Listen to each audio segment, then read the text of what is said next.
And remember, we played the audio. Pete Hegseth is the guy who said he doesn't believe women should be on the combat field. Well, I'd like you to all hear from somebody who might have a say in that. She's a hero, and she lost both of her legs in combat. And we're talking about veteran Senator Tammy Duckworth. She was asked about Pete Hegseth's statements. I'm wondering what Pete Hegseth would say to Senator Tammy Duckworth's face.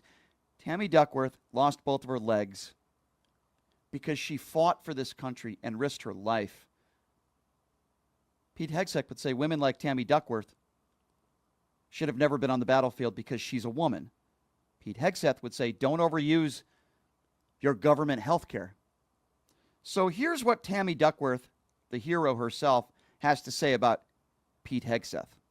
There are millions of women who have served in the U.S. military, as you know, as someone who has not only served, but you're also someone whose helicopter was hit by an RPG. You lost your legs and partial use of your right arm because of it. What did go through your mind as a woman who has served when you heard him saying that women should not be in combat roles? Well, he's shown that his absolute lack of experience and his lack of suitability for the job, because anybody that truly knows the military knows that we cannot go to war without over 225,000 women who are serving on active duty right now. Our military cannot go to war without our female service members.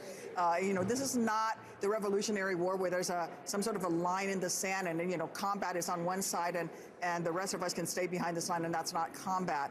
I would ask him, where do you think I lost my legs? In a bar fight? I'm pretty sure I was in combat when that happened. It just shows how out of touch he is with the nature of modern warfare if he thinks that we can keep women behind some sort of imaginary line, which is not the way warfare is today.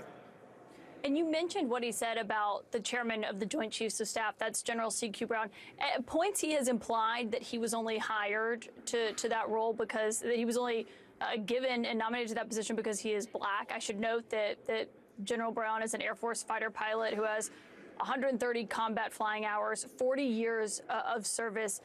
Do you think he'd actually be able to get him fired? I mean, what would it look like at the Pentagon, do you think, if Pete Hegseth is confirmed as the secretary? Oh, I think that the morale would plummet. I think you would see a mass exodus of professional military officers, and I think that we would face a hollowing out of our military.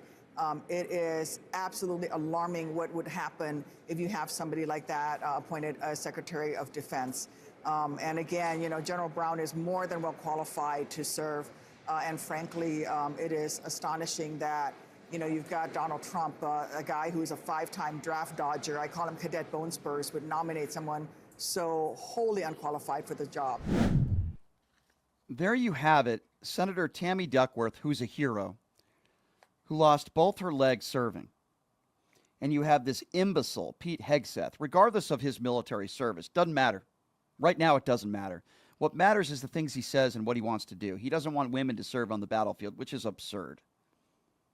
If you pass the physical test, mental and physical, and you're willing to risk your life for this country, I don't care what's between your legs. I don't care if you're transgender. I don't care if you're a man. I don't care if you're a woman. What I care about is that you're brave, you're a hero, and you're willing to risk your life for this country. But should we be surprised that a guy like Pete Hegseth has this feeling about women? Think about how he's treated women his whole life. In some ways, very similar to Donald Trump. And some might be saying, well, Brian, what do you mean? Well, Pete Hegseth cheated on his first wife with a coworker. But it gets worse. Remarried. And in his second marriage, while working at Fox News, impregnated a woman that he worked with there, an executive at Fox News. That second ex-wife filed a lawsuit against him. She won. This is a man who has treated women poorly his entire life. So should we be surprised that he doesn't respect women? In this case, if there's any woman that you should respect all women, by the way, but if there's any groups of women that you should respect, it's those who serve in our military, those who have served, those who are serving, those who are willing to risk their lives for our country. Someone like a Tammy Duckworth who risked it all, who lost both of her legs. He doesn't respect women, just like Donald Trump doesn't respect women. Look at the way Donald Trump has lived his life. Just like Matt Gaetz doesn't respect women. Look at the way he's treated women in his life. This is an ongoing trend with Donald Trump. And a lot of people might ask, well, why is he hiring these people? Folks, let's not get in the weeds on this one. It's very, very simple. I'm going to simplify it in the easiest ways that I can. Donald Trump has hired people that he knows will be loyal to him, will be yes men and yes women to him, and will do everything and anything that Donald Trump asks them to do. I believe that the Matt Gaetz hire was a favor to Matt Gaetz for his loyalty. Well, we don't want this report to come out, but you're going to have to be my lapdog, for lack of a better term. Pete Hegseth has been wearing the Donald Trump knee pads. He couldn't even get a Monday through Friday show on Fox News, but somehow he's appointed to this very powerful position. He was the weekend anchor for the show on Fox News on the weekends. Not even good enough to get a show during the week. And now all of a sudden he gets this powerful position in the Pentagon. Are you kidding me? Donald Trump wants yes men and yes women around him. Tulsi Gabbard, who I believe is a Russian spy, quite frankly, with the Russian propaganda that she has said countless times on social media and in interviews. She's not a very intelligent person. Again, I respect her service, but Tulsi Gabbard is a very unintelligent person, not very bright. Marco Rubio is not going to last. He has been kissing Trump's ass for years now, but I don't believe Marco Rubio is going to last in this spot. It's only a matter of time where all this stuff implodes. It's only a matter of time. This will not end well for the country. Mark my words. This will not end well for most of these people that will be in Donald Trump's administration. It didn't end well last time. Half of his administration didn't vote for him. His own vice president, Mike Pence. Why? Because they know Donald Trump better than anybody. Because they worked right alongside Donald Trump. That's why.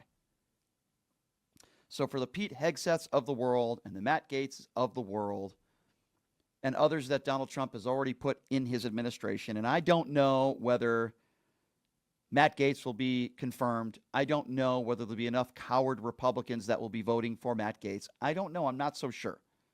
We'll have to wait and see what happens. But you reap what you sow.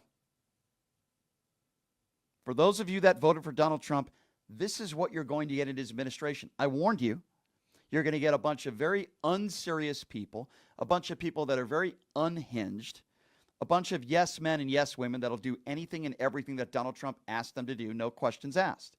And they will do a bunch of different things, just like for Elon Musk, who is an advisor, but you want to talk about a conflict of interest with all the companies that he owns around the world. You're telling me he's not going to use Donald Trump and our own government to help put more money in his pocket? Of course he will.